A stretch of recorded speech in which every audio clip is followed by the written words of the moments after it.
भतीजे को मुख्यमंत्री बनाने का मोतियाबिंब आपकी आंखों पर हुआ है। बंगाल की जनता मोतिया का ऑपरेशन कर दे, सब दिखाई पड़ेगा। সবার আগে চানি অপারেশন অমিত শাহ নিজের করা উচিত। আমি অমিত শাহকে বলবো মমতাদি স্বাস্থ্যসাথী কার্ডে অ্যাপ্লাই করুক।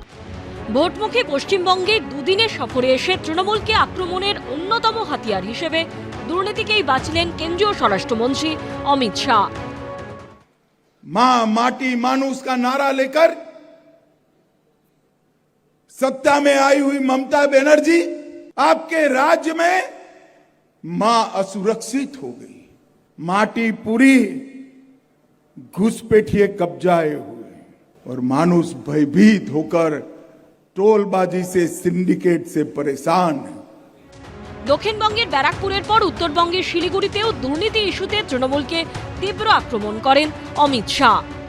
बंगाल की ममता सरकार से ज्यादा भ्रष्ट सरकार इस देश में एक भी नहीं।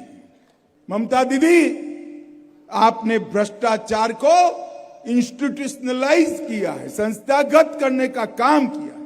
রাজনৈতিক এজেন্ডাগুলো আপনারা ভাসিয়ে দিচ্ছেন তদন্তের নামে, তো তদন্তে তো কেউ কোনো বাধা দেয়নি। আপনার ইডি, আপনার সিবিআই, আপনার কাছে তদন্ত রয়েছে। তো সুতরাং আপনি এ ওর নাম বলবে, ও তার অমুক বলবে, এইসব বোকা বোকা কথাগুলোর কোনো আছে?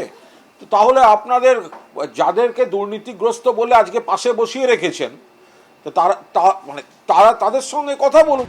শিক্ষক নিয়োগ, পুর নিয়োগ থেকে রেশনে দুর্নীতি, কয়লা পাচার, গরু পাচার থেকে 100 দিনের কাজে দুর্নীতির অভিযোগ বারবার তৃণমূলের অস্বস্তি বাড়িয়েছে।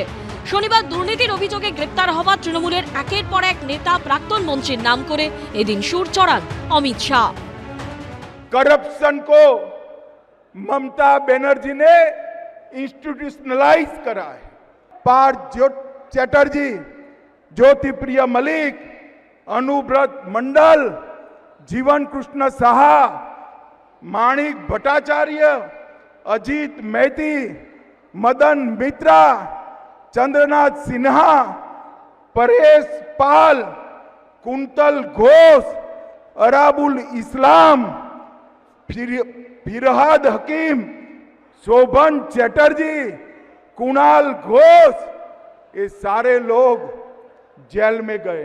मैं ममता जी को चैलेंज देकर जाता हूं, आप में अगर हिम्मत है, आप भ्रष्टाचार का विरोध कर रही है, तो इन लोगों को टिकट न देने की हिम्मत करके बताना, टिकट न देने की। वो नहीं कर पाएगी। अगर इन लोगों को टिकट नहीं दिया तो वो भतीजे का नाम उगल देंगे, भतीजे का नाम उगल देंगे। যাকে পাশে বসিয়ে বলছে সেই তো সব থেকে বড় দুর্নীতিগ্রস্ত। যারা দুর্নীতি নিয়ে তদন্ত করার কথা বলে, বিজেপির দুর্নীতির বিরুদ্ধে লড়াইয়ের কি নিদর্শন?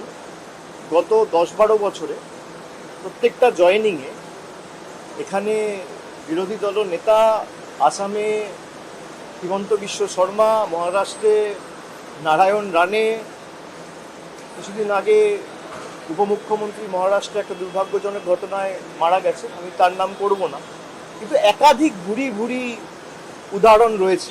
যারা এই কথাগুলো বলছে তারা লোক হাসানোর জন্য এসব কথা বলছে। সব মিলিয়ে ভোট যত এগিয়ে আসছে, রাজনৈতিক আক্রমণের ঝাঁজ তত বাড়ছে। কিন্তু এই দুর্নীতি যাদের জীবন ছারখার করে দিয়েছে, তাদের পরিস্থিতি পাল্টাবে কবে? অরিত্রিক ভট্টাচার্য, অনির্বাণ বিশ্বাস ও গৌতম মণ্ডলের রিপোর্ট, এবিপি আনন্দ।